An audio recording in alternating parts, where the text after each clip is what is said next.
What if there was a way to make your ideas stick in someone's mind? To guide a conversation, a negotiation, or a social interaction in the direction you want, all without ever having to raise your voice. The world's most influential people, the master negotiators, the brilliant marketers, the charismatic leaders don't rely on luck. They've simply mastered the unspoken rules of a hidden game, the psychology of subtle influence. This is not about cheap tricks or brute force. It's about understanding the deep, often subconscious, principles that shape human behavior. Today, we will decode 5 of the most powerful psychological laws that give you a profound advantage. We will explore how to make your requests more persuasive, your arguments more compelling, and your presence more influential. We will also arm you with the crucial knowledge of how to defend yourself when these very laws are used against you. This is Powerology. The first law is anchoring, a powerful tool of subtle influence. Anchoring dictates that the first piece of information we receive about a topic, a price, or an idea becomes an anchor, a fixed point of reference that colors all subsequent information. It's a cognitive bias that is constantly being used on you. Our brains hate uncertainty. When we encounter a new idea, we latch onto the first piece of data we can find to give it context. That first number, the first piece of a story, the first impression, it's the anchor that sets the entire frame of reference. A car salesman who starts negotiations at a ridiculously high price is setting a high anchor. Even if they lower the price significantly, your brain will still perceive the final price as a good deal because it's so much lower than the initial anchor. You can use this law to your advantage in any negotiation. When you are selling a service, provide a price anchor that is higher than your expected fee. Say, my full service package usually goes for $10,000. But for this project, I can offer you a more streamlined $5,000 version. Your client will perceive $5,000 as a fair and reasonable price, even if it was your target number all along. You can also use this with ideas. In a meeting, be the first person to present a number or a concept. Your idea will be the anchor that everyone else's ideas are compared against. Defense and counter moves when someone uses a high anchor on you. Your immediate counter is to refuse the anchor and re-anchor with a new, more reasonable number. For example, a salesperson says the price is $10,000. Instead of negotiating down from their anchor, you can say, I'm not going to be influenced by that opening gambit. My research shows the average price for this is closer to $4,000, and that's where I'd like to start our conversation. You have now taken control of the negotiation by refusing their anchor and setting your own. The second law is framing. This principle states that how you present or frame an idea can be more important than the idea itself. The exact same information can be received completely differently depending on its framing. The most powerful frames appeal to human emotions, not logic. Our brains respond strongly to 2 types of frames, the loss frame and the gain frame. A loss frame highlights what someone stands to lose if they do not act. A gain frame highlights what they stand to gain if they do. For example, a doctor telling a patient you will die if you don't get this surgery is using a loss frame. Telling them this surgery will increase your life expectancy by 10 years is using a gain frame. Studies show that people are more motivated by a loss frame. We are more afraid of losing something we have than we are excited about gaining something new. You can use this in your arguments and presentations. Instead of saying, by using my service, you will gain a 20% increase in revenue, you can say, by not using my service, you are losing out on a 20% increase in revenue. The second statement is more likely to motivate your audience to take action. This is the difference between simply stating a fact and framing it in a way that appeals directly to human fear. You can also frame an obstacle as an opportunity. A difficult project isn't a problem to solve. It is a chance to prove your skills. The frame you use for your life determines the decisions you make. Defense and counter moves. When someone uses a loss frame to pressure you, the defense is to consciously reframe the situation. Take a step back and ask yourself, what would a gain frame version of this situation look like? For example, if a salesperson says, you'll lose out on this opportunity if you don't act now, you can reframe it as, I'll gain the opportunity to find a better deal if I take my time. You have now neutralized their pressure tactic by refusing to operate within their frame. The third law is the art of strategic generosity. This is a subtle reimagining of the law of reciprocity. Reciprocity is a powerful social rule that says we must repay favors. But a master of subtle influence knows how to give small, strategic gifts to create a powerful psychological debt in others. They are not giving to be nice. They are giving to create an obligation. When someone gives you a gift or a small favor, a psychological debt is created.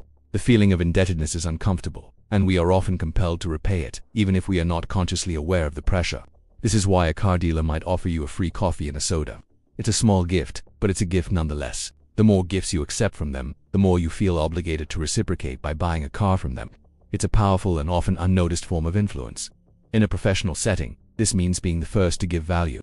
When you are meeting with a potential client, don't just talk about your services. Provide a free piece of advice that is genuinely valuable. When a colleague asks you a question, go above and beyond in your answer. You are not asking for anything in return. You are simply building a psychological bank account of goodwill.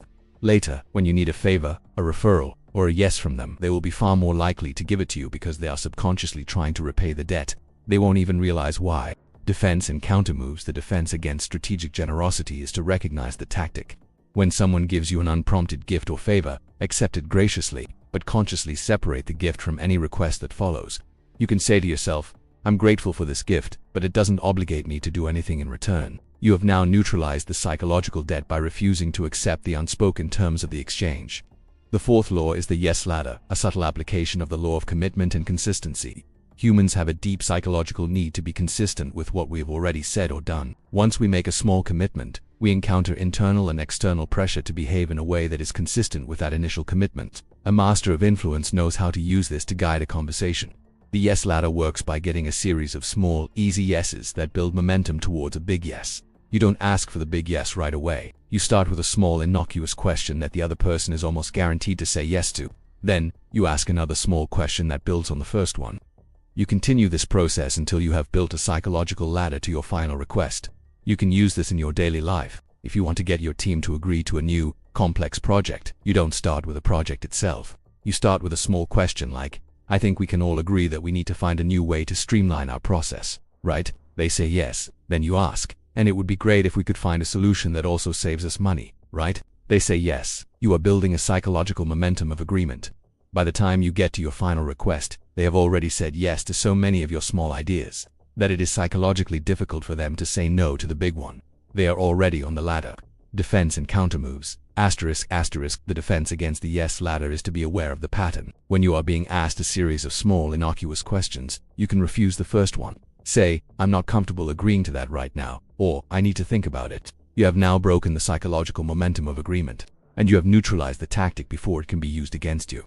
The fifth and final law is the unspoken law of subtext. The words we use are only a small part of our communication. The rest is subtext, the unwritten, unspoken message behind our words that carries more weight than the words themselves. The master of subtle influence understands that the truest power is not in what you say, but in what you don't say. We are all constantly listening for subtext. We can tell when someone is angry, even if they are saying they are fine. We can tell when someone is insecure, even if they are pretending to be confident. Subtext is conveyed through our body language, our vocal tone, our eye contact, and our overall presence.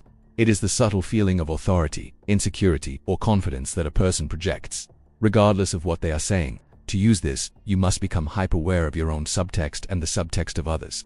In a negotiation, don't say, I'm not desperate for this deal. Instead, project an air of calm confidence that says you are not desperate.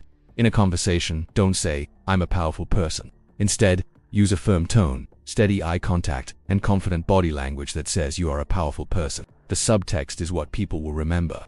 The subtext is what determines whether they feel influenced or manipulated. It's the ultimate form of power, because it is invisible. It is felt, not seen. Defense and counter moves. When someone uses subtext to intimidate you, the defense is to maintain a calm and confident subtext of your own. Do not be influenced by their aggressive posture or tone. Instead, hold your ground and address the subtext directly if necessary. For example, if a person is speaking to you in a condescending tone, you can say, I understand that you have a strong opinion on this, but I'd appreciate it if we could discuss it in a more professional manner. You have now neutralized their subtext by refusing to play their game. Anchoring, framing, strategic generosity, the yes ladder, and the law of subtext. These 5 laws are the unspoken rules of the game of influence. They are the psychological levers that allow you to shape outcomes, guide decisions, and influence those around you. They are powerful, they are subtle, and they are always at play. The most powerful people don't just know these rules. They live them. They are so ingrained in their behavior that they are effortless. They don't have to think about them, they just are. The power is not in the knowledge itself, but in the effortless application of the knowledge. That is the ultimate form of power.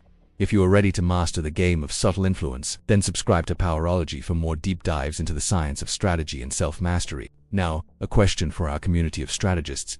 In the comments below, tell us which of these 5 laws you have seen most clearly in action in your own life.